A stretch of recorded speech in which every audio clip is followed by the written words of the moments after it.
everybody? It's your boy, Tony Max. Y'all know I do it to the max. Coming back at y'all again with another episode of True to Life, where we discuss real live issues that affect real people in real everyday life. Well, first and foremost, let me apologize. I've been out of the mix for a while, you guys. A lot going on, but we'll get to that in one of my other upcoming videos. Right now, let's just focus on the task at hand. I remember coming up in the early 80s, late 70s, where it was a totally different world. Back then, we black people had what's called family reunions. Y'all remember those family reunions? Mom and them, big mom and them, uncles and aunts, immediate family, extended family. Everybody met up at someone's house who had a few acres of land or a big park, and we just got together and did our thing. We didn't have to worry about guns or no one getting shot or drive-bys or nothing crazy. Just families having good, clean American family fun. Distant relatives, close relatives spread out throughout the country, sometimes the world, that all congregated in one particular location so that we could enjoy each other's company because we haven't seen each other in such a long time. All right. Now, mind you, while we were at our height of unity during the 60s and beyond, before and during the civil rights movement, because we understood what it was. We understood as a people, as a whole, what the assignment was. So that's when unity was not even in question. So let's fast forward. There was the introduction of cocaine and crack cocaine into the black communities by the government, of course, as you guys are aware. I'm sure that you've seen the documentaries about ex-CIA agents and certain DEA agents were specifically instructed to first make the introductions in between three dealers in LA and then make those connections to Nicaragua between the dealers and Nicaragua. As a result of that established relationship, turn a blind eye to the continuous dealings and thereby continue to allow the influx of drugs to flood our black communities into utter destruction, which is where you see us now. You had the mass popularization of homosexuality introduced into our black communities. You had AIDS introduced into our black communities, and you had welfare introduced into our black communities. So you add to this mass incarceration plus gang violence, you would think I'm done. But oh no, baby, we not done yet. Plus, you add to that systematic racism, meaning no black man can go to a bank and get a loan to buy him a home. No black man can go to a bank and get a loan to start a black business or start any business, period. Not to mention all of the multiplicity of other forms of systematic racism. Plus, on top of that, to add the icing on the cake, you depict black men in the worst possible light, bombarded in all forms of media, meaning television shows, media, music, etc. And what do you have, ladies and gentlemen? You have the condition of black men right now. Not to mention, you emasculate the black man in his own home by denying him opportunities of advancement and loans to start businesses and loans to purchase homes. However, in contrast, giving those same loans to start businesses and buy homes to the black women. Why? Because you can have babies. White men and other men can have babies with black women and further emasculate the black men in the minds of black women on a deeper psychological level, planting seeds of discord and disdain for her own man because you have conditioned her to believe that the black man is inept when you, and you know who you are, have strategically created these very conditions to facilitate the ultimate destruction of the black family unit. I said that to say this. The result of that was this cliche, this condescending and counterintuitive negative cliche. Oh, black people don't stick together. I'm not even sure where it came from or when it was introduced. I have to make the assumption based on the diachrony that the introduction of this negative term was introduced into our communities roughly around the same time, right? All of these things were introduced into our black communities for the direct and primary purpose of destroying the black family unit. Just think about that for a second. Process that information. Okay, so we fast forward up to now, 2023. Gee, Tony Max, you ask, how is that relevant to what you're talking about today in 2023? It's a great question. Recently, O'Shea Duke Jackson did a series of videos on Tariq Nasheed and Dr. Umar Johnson. You know he always talking about Dr. Umar Johnson. I see O'Shea over there weaving and settling up. Yeah, so he had been doing a series of videos about these two guys going at it, right? Well, during that time, you had the Fresh and Fit podcast. The guy Myron from Fresh and Fit tried to introduce, separate, and divide, or divide and conquer, by attempting to pit Dr. Umar Johnson against Tariq Nasheed. However, it backfired on him horribly. And you'll see in this clip how they responded to one another as it related to Myron attempting to entice them or antagonize them in a derogatory and disrespectful way, inviting them onto his show. Just to give you guys some context, check this video out. As far as them two on that podcast, I'm not even thinking about them. I'm not even thinking about them. See, what I'm not going to do is use my brand, my name, and my platform to drive traffic to any social media platform that is about the persecution, destruction, sabotage, and slander of black men, black women, or any branch of the African family. I will not do that. Yeah, you don't really want it.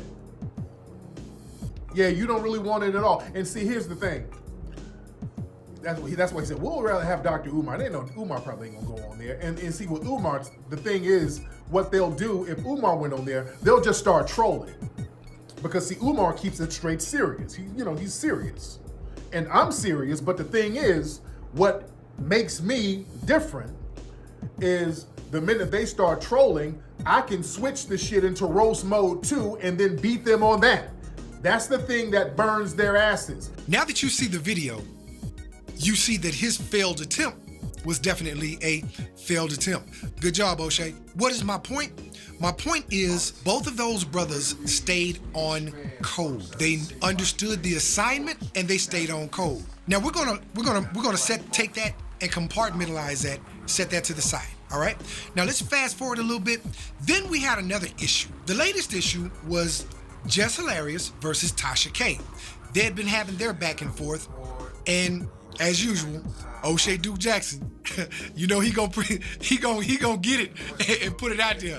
He gonna be first to deliver the news. He did one about Tasha K and Jess Hilarious, and it was almost the same thing with the transgender community, right? What they were doing was basically attacking normal women, regular, natural order of things women. So what did Jess Hilarious do? She addressed the topic in a very realistic fashion. And Tasha K did. Tasha K made a video supporting Jess Hilarious, although they had their differences in the past. Here's the proof. Check out this clip for proper context, just so you can see I'm not making this up.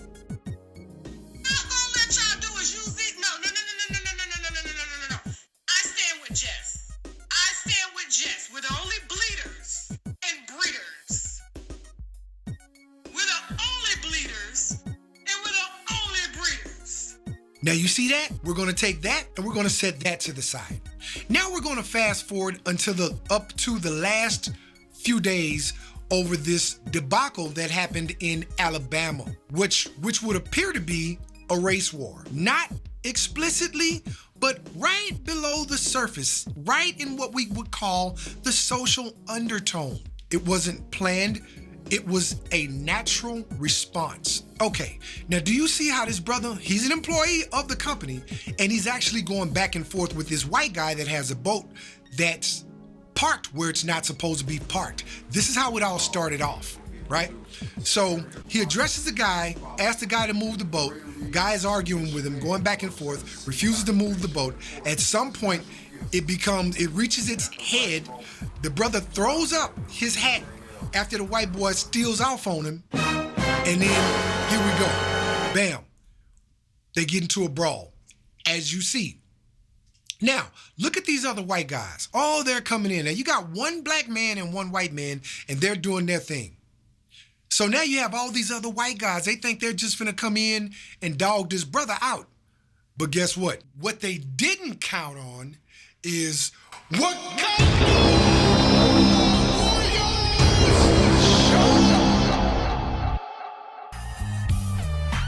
Come on, P. Come on.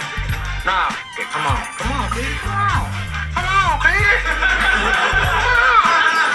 Come on, P. Come on. No, come on. Come on, let's do this. And man, when I tell you them brothers came from everywhere, they literally came from everywhere. We had the black Aquaman, the black Superman, the black Doctor Strange, opened up some portals, and Mo brothers and Mo brothers and some Mo brothers, a couple of sisters, and then some Mo brothers came through that boy. Yes. Oh, you ain't sick no more. Yeah, y'all thought y'all was hard. Y'all thought y'all was just gonna come dog a brother out and didn't realize that we really do stick together. Y'all didn't think that we stick together, but when it counts, we come together and make it do what it do, baby. And this, I'm telling y'all what's happening now. This has now introduced a new era of unity. Black unity. I'm not talking about people of color. Miss me with that trash. If I'm talking about someone else of another ethnicity, please believe me, I, Tony Max over here at Truth to Life, I will explicitly specify such. I am talking about African American men and women only. Let's get that understood. Man, bro, we showed up and showed out. Shout out to all of you brothers and sisters that got it in and made it do what it do. From now on, let's stop black people don't stick together. I can't tell. Black people do stick together. We stick together more than what we think. Stop believing the hype, y'all. Stop falling for the false narrative of black people don't stick together. This is a clear-cut indication of how much and to what degree black people stick together. Now, us having private, personal beefs amongst one another, okay, that's cool. You have people that you're not going to get along with, and that's just in everyday life anyway. However, when it is time for us to unify, we know how to show up and show out. We love each other, we look out for each other, and we have proved that we do as much by way of our public display of how we conduct ourselves when people try, emphasis on the word try, to separate and destroy, divide and conquer. Shout out to you, Tasha K. Shout out to you, Jess Hilarious. Shout out to you, Tariq Nasheed. Shout out to you, Dr. Umar Johnson. And shout out to you, O'Shea Duke Jackson. And to all my brothers and sisters in Alabama that showed up and showed out, shout out to all of y'all as well. We did our thing. So let's embrace this new era of black unity and spread the word. Ain't no more black people don't get along. Black people do get along. We get along just great. With that being said, hey, I hope y'all enjoyed this video. I hope y'all share the narrative and spread the narrative, the new truth, the obvious truth, the ostentatious truth that black people get along great. We love each other, we support each other, and we get along fine. Every single one of us doesn't get along with every single one of us, obviously, but as a whole, for the majority, the big picture, ubiquitously, we get along great and we love and support each other great. So, with that being said, hey, thanks for the love and support. Keep them subscriptions coming. Like, share, and subscribe to the video if you haven't already. Appreciate the love, baby. Holla at your boy. Till next we meet.